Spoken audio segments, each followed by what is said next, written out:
ብሌንና አቶ አምናን ሌላ ታሪክ ውስጥ ገብተዋል ማለት ነው። እንግዲህ አቶ አምናን እናቱ ያለችውን ቃል ሊተገብረው እንግዲህ ትንሽ ደቂቃዎች ናቸው የቀሩት ማለት ነው። ብሌንን እንግዲህ እንዲያገባ ነግረዋለች። እኔ የወደድኳት ብሌን ናት ብላ ነግረዋለች ማለት ነው። ስለዚህ ያንን ቃል ደግሞ ለመተግበር ደግሞ እናቴ አታስቢ፣ አደርገዋለሁ፣ ቃልሽንም እፈጽመዋለሁ ብሎ ወሰነ። ወይዘሪት ሜርሲን እንደዚህ ያስፈጠጣት ነገር ምንድን ነው? ጉዷ ተጋለጠ።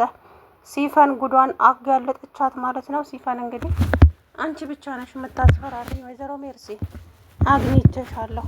አሁን እስኪ እንግዲህ ማን ምን እንደሚያደርግ አብረን የምናየው ይሆናል ስትል ሲፈን እንግዲህ ቆራጥ ሆናለች ማለት ነው። ስለዚህ ወይዘሪት ሜርሲ ታዲያ ጭንቀት ውስጥ ገብታለች አሁን ማለት ነው። ምክንያቱም ያደረገችው ነገር ቀላል አይደለም። ህፃኗን ከፎቅ ላይ እንግዲህ ቁልቁል ወርውራታለች ማለት ነው። ያንም ብሌኔ ከስር ሆና አድናታለች። ታዲያ ወይዘሪት ሜርሲ ለወይዘሪት ሙርዚና ያላትን ጥላቻ በህፃኗ ልትገልጸው ነበረ። ታዲያ አልተሳካም ለጊዜው። እና ሲፈን በቪዲዮ ቅረጽ አደረገቻትና ወይዘሮ ሜርሲ ከኔ ከሲፈን ምንም የሚያመልጥ ነገር እንደሌለ አስጠንቅቄ እነግርሻለሁ። ተግባባን? ከዚህ በኋላ አደርሽብኝም አልደርስብሽም አለቻትና ተነጋገሩ ሁለቱ ማለት ነው። ነገር ግን አቶ አምናን ታዲያ ቤንች ማናት ብሌን አቤት አቶ አምናን እንዴ አቶ አምናን አቶ የሚለውን ለምን ጨመርሽበት? አምናን ነበር እኮ የምትይኝ በፊት፣ አሁን ምን ተገኘ? አይ ምንም፣ የልጅ አባት በቅርቡ የልጅ አባት ስለምትሆን አሁን አንተ አቶ አምናን ነው መባል ያለብህ። ተይ እባክሽን እንደዛ አታድርጊ ብሌን። ማለት ምን ማለት ነው? እንደዛ አታድርጊ ማለት አቶ አምናን ከዚህ በኋላ ከኔ ጋር ባትታይም በጣም ደስ ይለኛል። ምክንያቱም ባለ ትዳር ነህ አንደኛ፣ ሁለተኛ ደግሞ የልጅ አባት ልትሆን ነው በቅርብ ጊዜ ውስጥ። ስለዚህ ከኔ ጋር ያለህን ነገር ታቆማለህ አለችው። ከዛ በኋላ እኔ የልጅ አባት ብሆን ወደ አንቺ መቅረቤን ማንም የሚከለክለኝ ሰው የለም ብሌን፣ እባክሽን እንደዚህ እያልሽ ደግሞ ልቤን አትስበሪው እባክሽን ብሌን አላት። ተው እንጂ አቶ አምናን የማይሆነውን ነገር አትበለኝ እንጂ ከዚህ በኋላ እኔ እናንተ አንድ ላይ የመሆን ቻንስ የለንም። ምክንያቱም አንተም በራስህ የምትኖር ነህ፣ እኔም ደግሞ እንግዲህ ፈጣሪ ለኔ ያለውን እጠብቃለሁ። ስለዚህ እኔና ያንተ ግንኙነት እዚህ ጋር ያበቃል ስትለው አይ እንደዛ በፍጹም አይሆንም ብሌን፣ እናቴ አንቺን ወዳሽ ነበረ፣ አንቺንም የኔ ሚስት ልታደርግሽ ነበር፣ ግን ሞት መጥቶ ቀደማት። ታዲያ እኔም ደግሞ ይሄንን ነገር በአንቺ ንዴት ነው እዚህ ነገር ውስጥ የገባሁትና እችን ጄሪን የመረጥኳት እንጂ በፍጹም አንቺን ሳልወድሽ ወይ ሳላፈቅርሽ ቀርቼ አይደለም ብሌን፣ እባክሽን ተረጂኝ አላት አቶ አምናን። ከዛ በኋላ በቃ ምርጫህን አከብርልሃለሁ አቶ አምናን፣ ለኔም ደግሞ ፈጣሪ አለ አታስብ። ስለዚህ ምርጫህን አክብሬልሃለሁ፣ ወድጄልሃለሁ፣ የራስህን ህይወት ኑር አቶ አምናን። ከዚህ በኋላ እኔ ጋር ባትደርስ ደስ ይለኛል አለችው። ብሌን ለምን እንደዚህ ትሆኛለሽ? እባክሽን አላሳዘንሽም እንዴ? ሲከፋኝ የምታጽናኝኝ እኮ አንቺ ነሽ። ታዲያ ለምንድን ነው እንደዚህ የምትሆኝብኝ አላት። ምንም ላድርግ አምናን፣ ምንም ማድረግ እኮ አልቻልኩም። ስለዚህ የኔ ካልሆንክ በቃ የኔ መሆን ስላልቻልክ አንተ የሌላ ሰው ሆነሃል። ስለዚህ ሁሉም ነገር እዚህ ጋር መቆም አለበት፣ ከኔ ጋር ያለህ ግንኙነት እዚህ ጋር ያበቃል አለችው። ከዛ በኋላ እንባ እየተናነቀው እንግዲህ ትንሿ ህፃኗ ልጅ ታዲያ ሲንዴሬላ በጣም ቆንጆ ናት፣ ከዚህ ቤት ካሉ ሴቶች በሙሉ ትለያለች አለችው። ታዲያ ለምን ሲንዴሬላ አልሻት ሲላት ቆንጅዬ ስለሆነች ነው፣ በጣም ቆንጆ ስለሆነች እኮ ነው። ከዛም አቶ አምናን በጣም ደስ አለው፣ እሷ እንደዛ ስትለው ደስ አለው ማለት ነው። በስተመጨረሻም ታዲያ እናቱ ያለችውን ቃላት ቁጭ ብሎ እያዳመጠ እያስታወሰ ታዲያ እናቴ አታስቢ፣ አንቺ የተናገርሽውን ቃል ፈጽመዋለሁ፣ ብሌንንም አገባታለሁ፣ እኔም እኮ አንቺ ባትይኝም አፈቅራታለሁ እናቴ፣ ግን ደግሞ ሞተሽም ቢሆን ታይኛለሽ አስደስትሻለሁ፣ ነፍስሽን አስደስትልሻለሁ አለ ማለት ነው አቶ አምናን።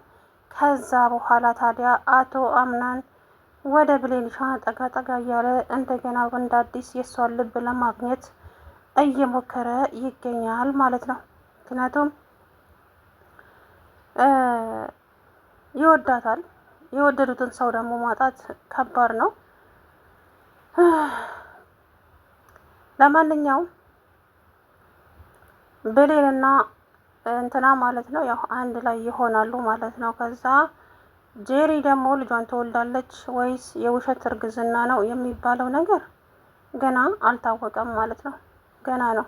ምክንያቱም እውነት ይሁን ያረገዘችው ውሸት ማንም የሚያውቀው ነገር የለም ማለት ነው። ስለዚህ እንግዲህ እሱን ደግሞ አብረን የምናየው ይሆናል። ወይዘሪት ሜርሲ ታዲያ ሕፃኗ ልጅ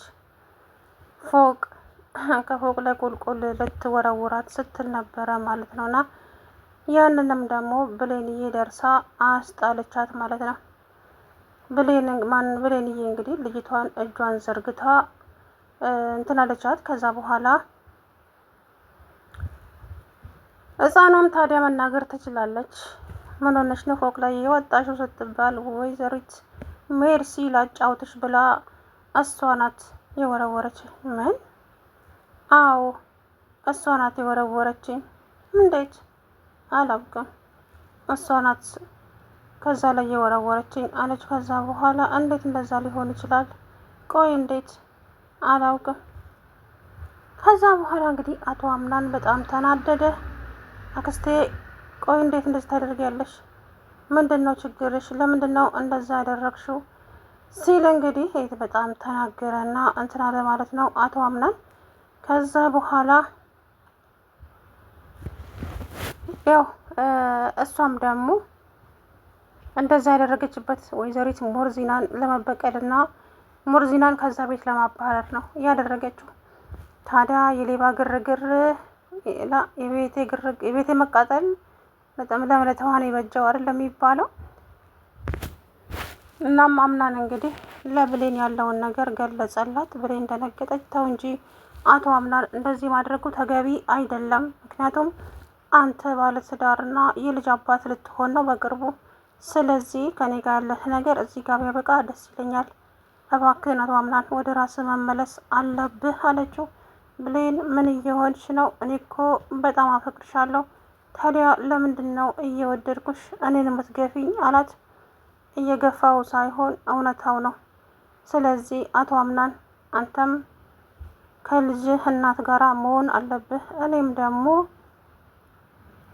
ፈጣሪ ከፈቀደልኝ ጋራ መሆን ፈልጋለሁ አለችው። በጣም ከፋው፣ በጣም አዘነ። ከዛ በኋላ እንግዲህ ምንም ማድረግ አይቻልም። በስተመጨረሻም ታዲያ አቶ አምናን ወሰነ። በዛ ላይ ደግሞ ሕፃኗ ልጅ እንግዲህ እንዳያቸዋት የኔ ሲንዴሬላ ቆንጅዬ ናት። ሲንዴሬላ የሚለው ቃል እንግዲህ ጆሮ ውስጥ እያቃጨለበት ነበረ ማለት ነው አቶ አምናን። ብሌን ቆንጆ ናት፣ በጣም ታምራለች ስትል ልቡን ሳባ አደረገችው። ስለዚህ አቶ አምናን ወሰነ ማለት ነው። እናም እናቴ ቃልሽን እፈጽመዋለሁ፣ ምንም አታስቢ፣ አዎ አደርገዋለሁ እያለ ከዛ በኋላ እንግዲህ ወይዘሪት ጄሪ ደግሞ እኔ እርጉዝ እኮ ነኝ፣ እኔ ልትንከባከብ ይገባል። አሁን የልጅህ እናት ልሆን ነው፣ ስለዚህ እንክብካቤ ያስፈልገኛል። 10 ጊዜ ብሌን ብሌን አትበል፣ በጣም ነው የሚከፋኝ፣ በጣም ነው የሚያስጠላኝ እያለች ያዙ ልቀቁኝ አለች ማለት ነው። ከዛ በኋላ በጥፊ ድርግም አደረገባትና እንኳን አንቺ የወለደችኝ እናቴን ሳልንከባከባት ምልጣኛለች። ስለዚህ አርፈሽ የምትቀመጪ ከሆነ አርፈሽ ተቀመጪ። ሕፃኗ ልጅ እንኳን ማናት እሷች ስትለው እቺ የቤታችን አንዷ እንግዳ ናት አለ። ሚስቴ ነች እንኳን አላለም። አያችሁ፣ በፍጹም አይፈልጋትም። በንዴት ነው ብሌንን ለማናደድ ብሎ ነው ለዚች ልጅ ቀለበት ያደረገው ይዛ ጊዜ። እሷም ደግሞ የእንቅልፍ መድኃኒት ሰጥታው አብራው እንድታድር አደረገች ማለት ነው እንጂ አቶ አምናን በፍጹም ጄሪን አይፈልጋትም። ጄሪ ያው አምናንን የራሱ ያደረገች በጉልበት ነው ማለት ይቻላል። ስለዚህ አሁን ታዲያ ወይዘሪት ብሌን ደግሞ እናቴ ዛህራ እኔ ከዚህ ቤት ውስጥ መሄድ አለብኝ፣ እዚህ ቤት ውስጥ መቆየት አልፈልግም አለች። እንዴ ልጄ ለምንድን ነው የምትሄጂው? የት ነው ውስጥ የምትሄጂው? እንዴ ሄዳለሁ ወደ ቤተሰቦቼ።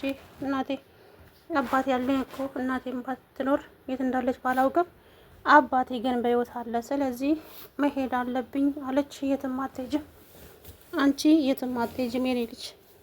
የእነኝህ ሰዎች መጨረሻ ሳታይማ የትም መሄድ አትችይም አለቻት እናት ዛህራ። እናቴ አየው እኮ ይበቃል።